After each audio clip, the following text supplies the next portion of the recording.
کہتے وسارعوا الی مغفرۃ من ربکم وجنۃ، ہر چیز میں رک کر کے دیکھنا چاہیے، دھیرے چلنا چاہیے. عجلت اسلام میں ناپسندیدہ ہے، یہاں تک کہ نماز میں بھی دوڑ کر کے نہیں آنا چاہیے.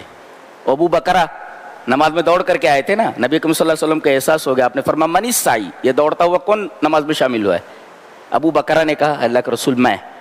کہا کہ سکینت اور وقار کے ساتھ آیا کرو، جتنا ملے اتنا پڑھ لو اور جو نہ ملے اس کو پورا کر لو.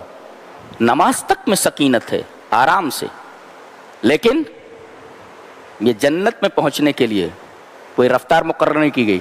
ہر جگہ رفتار مقرر ہے، مگر جنت کے لیے مسابقت کرنے میں، ریس کرنے میں رفتار مقرر نہیں کی گئی. کسی بھی رفتار سے جا سکتے ہو. اوکے، یہاں کیمرے نہیں لگے ہیں کہ تمہاری رفتار کو چیک کیا جا رہا ہو. ہر جگہ کیمرے لگے ہوئے ہیں جو آپ کی رفتار کو چیک کر رہے ہیں، لیکن جنت کی طرف جانے والا راستہ، اس پر کوئی بھی کیمرہ لگا ہوا نہیں ہے. کتنی سپیڈ میں جانا چاہے تو چلے جاؤ، ایکسیڈنٹ ہوتا ہی نہیں. وہی کہا جا رہا ہے وسارعوا، ریس کرو، بہت تیزی سے جاؤ. وسارعوا، اس راستے پر کوئی کیمرہ لگا ہوا نہیں ہے، بالکل کھلا راستہ ہے، چلتے چلے جاؤ. اسپیڈ اسپیڈ اینڈ اسپیڈ، کوئی کیمرہ نہیں ہے. فرمایا گیا جو لوگ برائی کر لیتے ہیں، گناہ ہو جاتا ہے، اللہ کو یاد کرتے ہیں اور استغفار کرتے ہیں. اللہ فرما رہا ہے وَمَن یغفر الذُّنُوبَ إِلَّا اللَّهُ، مجھ سے معافی مانگتے ہیں گناہوں کی تو اللہ کے علاوہ کون ہے جو گناہوں کو بخشے. کیا شان ہے بولنے کی. اللہ میرا رب کتنا مہربان ہے. اللہ وَلَمْ يُصِرُّوا، لیکن اصرار نہیں کرنا چاہیے. گناہ کو اپنا پیشہ نہیں بنا لینا چاہیے. گناہ پر گناہ، گناہ پر گناہ، گناہ پر گناہ. ہو گیا ہو گیا، معافی مانگ لو، اللہ معاف کر دے گا. اصرار نہیں کرنا. کسی نے بہت اچھا لکھا ہے، تعجب اس بات پر نہیں ہے، عجیب یہ نہیں ہے کہ تم کسی دن گر گئے، عجیب یہ ہے کہ گرنے کے بعد تم اٹھ نہیں پائے. تو گر جاؤ تو کم سے کم اٹھو. گرے ہی کیوں ہو؟ وہ پی رہے شرابی ہے تو پی ہی رہا ہے، گرا ہے تو گرا ہی پڑا ہے. کوئی کسی برائی میں مبتلا ہے، برائی میں مبتلا ہے.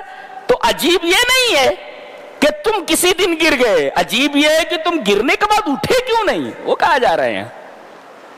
بڑی عجیب و غریب کتاب ہے بھائی، بہت عجیب و غریب کتاب. میں اس کتاب کا 15 سال سے ریڈر ہوں. اللہ سبحان اللہ و بحمدہ، بڑی پیاری کتاب ہے. سبحان اللہ. فرمایا گیا وَلَا تَهِنُوا وَلَا تَحْزَنُوا وَأَنْتُمُ الْأَعْلَوْنَ إِن كُنتُم مُؤْمِنِينَ. غمزدہ نہ ہو، کمزور مت ہو، تم ہی سر بلند رہو گے اگر تم مومن ہو.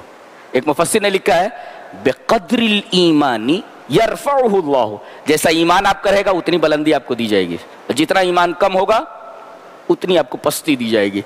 تو ایمان مضبوط کرو.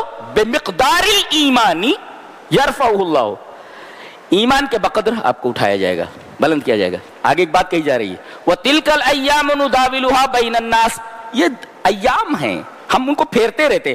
آج ایک پارٹی آئی ہے، کل دوسری پارٹی آ جائے گی. آج کوئی اور ہے، کل دوسرا آ جائے گا. یہ ایام ہیں جو ہم پھیرتے رہتے لوگوں کے درمیان. کتنی عجیب بات ہے. ایک مفسر کہتا ہے سنت اللہ، اس آیت کریمہ کی تفسیر میں، یہ اللہ کی سنت ہے. سیاتی یومک الجمیل حتمن، آپ کے اچھے دن آنے والے ہیں. سیاتی یومک الجمیل حتمن، آپ کے اچھے دن آنے والے ہیں. اس لیے کہ یہ ایام پھر رہے ہیں نا، ایام رکے نہیں ہیں. اور ایک نے کہا لا تشمت بغیرک، لا تشمت بغیرک الایام تنتقم، کسی کو مصیبت میں دیکھ کر کے ہنسو نہیں، کسی کی مصیبت دیکھ کر کے خوش مت ہو. بعض لوگ کسی کو تکلیف میں دیکھتے تو مزے لیتے، ارے دیکھو تکلیف میں مبتلا ہے. تو دیکھو کسی کو تکلیف میں دیکھ کر کے خوش مت ہو. لا تشمت بغیرک الایام تنتقم، یہ زمانہ انتقام لیتا ہے، کبھی تمہارے اوپر بھی آ جائے گا تو کیسے ہنسو گے تم. کیا بات ہے، سبحان اللہ.